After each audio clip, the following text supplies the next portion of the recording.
I've played some video games. I've played so many, in fact, that I've come to approach them with a set philosophy that makes me, I think, a pretty good game designer. And I will now teach you the one simple trick that game designers don't want you to know. That was so clickbaity, I actually hate myself now. Let's talk game design. We can broadly break video games down into two very distinct categories: good and bad. Good games are games that are good, and bad games are games that are bad. And that's it. It's very simple. Go and get a career writing for Polygon. Alright, clearly not, but there is an element of competence that you need to be on the lookout for, and I'm going to help you find it. The number one secret to playing games like a game designer is, drumroll please, intent. There are lots of things that you can look out for when playing and analysing a game, but noticing these things is largely useless if you don't know why the designer put them there. And the why is the most important question that you can ask yourself on a regular basis, like an annoying toddler. I'm going to demonstrate the importance of intent and how it can skew your opinion with a case study that compares two infamous games, as in games that are notoriously well known for reasons other than quality, not two games with Cole McGrath in them, and the critical reception they received. This is Imagine Party Babies. It's a baby-themed minigame collection from the Wii, released in 2008. If you were alive during the heyday of the Nintendo Wii, you'll recall that 2 out of every 3 games that came out for the system were lazy minigame collections that barely worked, designed to fleece the newly established casual console market of their cash with gimmicky mechanics and to get your nan waggling like an idiot. You might think I'm about to tear into this, ripping it apart for its shallow gameplay and half-assed presentation, but I'm not, because if we think about the game's intent, it's actually pretty good at what it's trying to accomplish. But how can this be? Well, to figure out a game's intent, there are certain things you need to pay attention to. The most important of these is...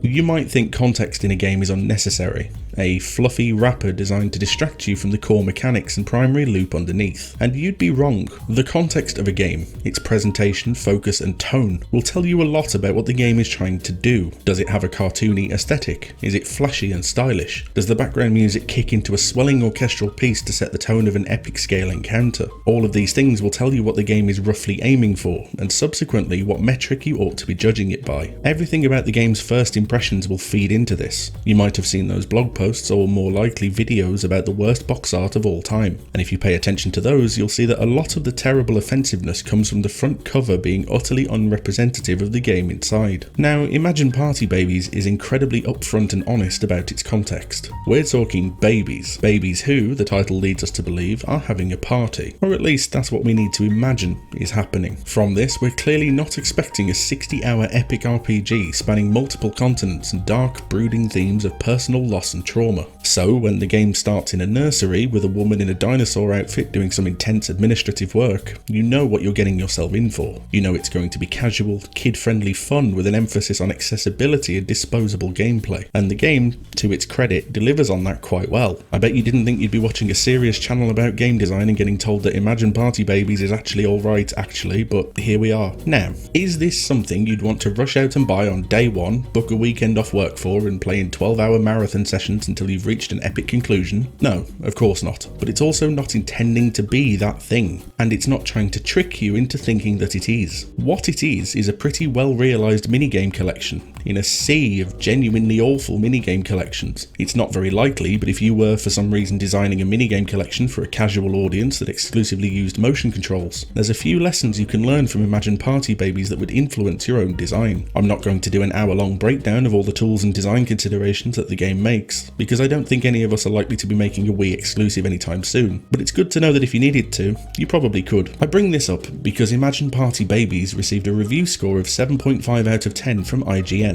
for its reasonably competent fulfillment of its intention. And if you've been around the internet for a while and paid any attention to IGN's review scores over the years, you might know where I'm going with this. This is God Hand. God Hand is a 2006 PlayStation 2 game from a studio called Clover, who you might know as the developers of Beautiful Joe and Okami, and who went on to establish Platinum Games, the makers of Bayonetta, Metal Gear Rising, Astral Chain, and Nier Automata. I'm telling you this because the pedigree of Clover Studio should give you some idea that maybe they kinda knew what they were doing. Now, this is not to say we can't all have an off day. Sometimes, as hard as it is to believe, I occasionally make a video that isn't as funny and entertaining as it could be. Obviously, it's still funny and entertaining because I'm brilliant, it's just not as funny as it could be. God Hand's context involves a cheesy Western style setup with equally cheesy presentation, a frankly stupid protagonist in Gene, a plot about having your arm replaced with the titular God Hand, and the ability to DDT a fat man on some stairs. It's not a game that takes itself particularly seriously and sits at the end of the spectrum best described as ludicrous. From looking at this footage, or if you've played the game, you might have picked up that it's a beat 'em up in the style of the old 2D classic genre that gave us Streets of Rage, Final Fight, and that one X-Men game. X-Men, welcome to die.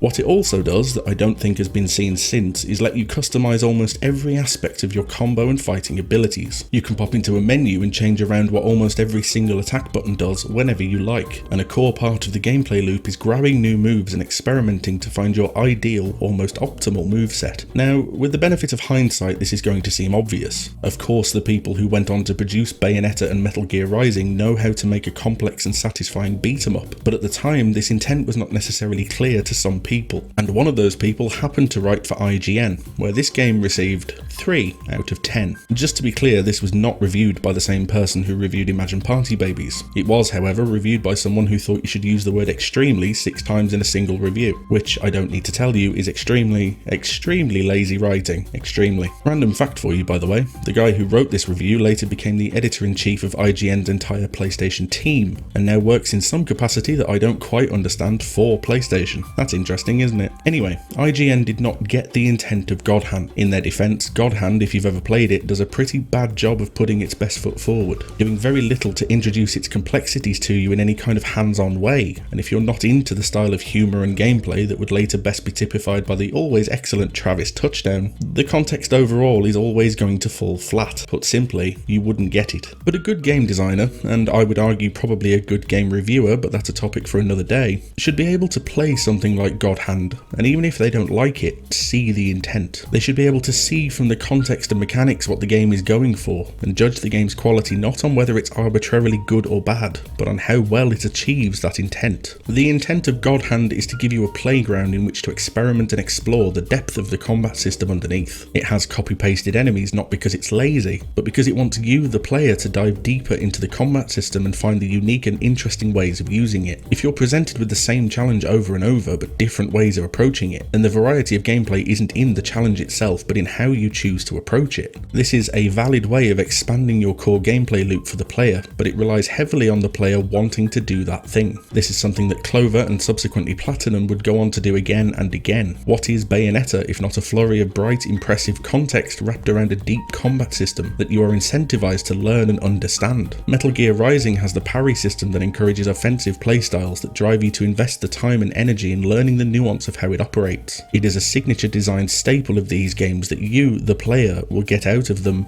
what you put into them. Judging God Hand, or indeed any traditional beat-em-up, on the variety of its enemy behaviour is a bit like judging the Fast and the Furious movie series on how well they explore the themes and socio-economic impact of European international trade policy on the Middle East. You can, if you want, but it's not really what we're here for, is it? Looking for intent can also lead to a better understanding of why games end up being received the way that they are. Hideo Kojima's Death Stranding is a very hard game to pin down, because it's difficult to say at first glance what the intent actually is. Is it a walking simulator where you go from plot point to plot point and the experience comes from exploring a rich and interesting world while unravelling some kind of interpersonal drama? Or a tale of seemingly supernatural intrigue told through haunting set pieces and scripted action gameplay sequences? Or is it instead a puzzle game where you're trying to manage and balance the physics of your deliveries moment to moment to produce the most optimum delivery route? It is both all and none of these things, and the thing that's led to Death Stranding's divisive reception, both critically and commercially, is that you sort of need to play it for yourself. And if ever you do, I recommend that you play it from 2 different perspectives. First of all, play it as you, the gamer, who wants to enjoy it, or at least have a fulfilling experience, and see what your opinion is. Then, play it as you, the game designer, who looks at the interplay of systems and context to try and pin down what Kojima was going for, and to what degree he effectively achieves it. Maybe you'll like it, maybe you won't. game, but I think if you approach it like that, you'll at least take something meaningful from it. I should stress as well, by the way, that you're not wrong in your conclusions. If you play Death Stranding or indeed any game and don't get what's supposed to be so special about it, that doesn't mean you're missing something, especially if you can see what the game is trying to do. It just means that you didn't find the techniques involved to be particularly effective, which is a valid response to have. What matters is that you see that, and that your game designer brain can at least try and understand what the game was aiming for, even if, for you, it missed. Maybe with the benefit of hindsight, the IGN reviewer might look back and see God Hand in a more positive light, as the basis for an experimental and complex combat system that rewards player ingenuity and competence. Or maybe he wouldn't, I don't know. What I do know is that a game designer should, if they want to grow and learn from every game they play, look for the game's intent. As hard as this sounds to do, try not to judge a game based on what you like, but on what is effective. What is the game trying to do and how does it achieve that goal? If you think like this, you'll always take something positive from every game that you play. They can all be learning experiences that encourage and influence your design capabilities going forward. And most importantly, you won't give a good game a bad score and have a sarcastic Englishman making hit piece videos about it 15 years later. If you've liked this video, then like the video you just liked and subscribe for more videos like the one you liked when you like it. And I'll see you the next time I'm thinking, hey, let's talk game design.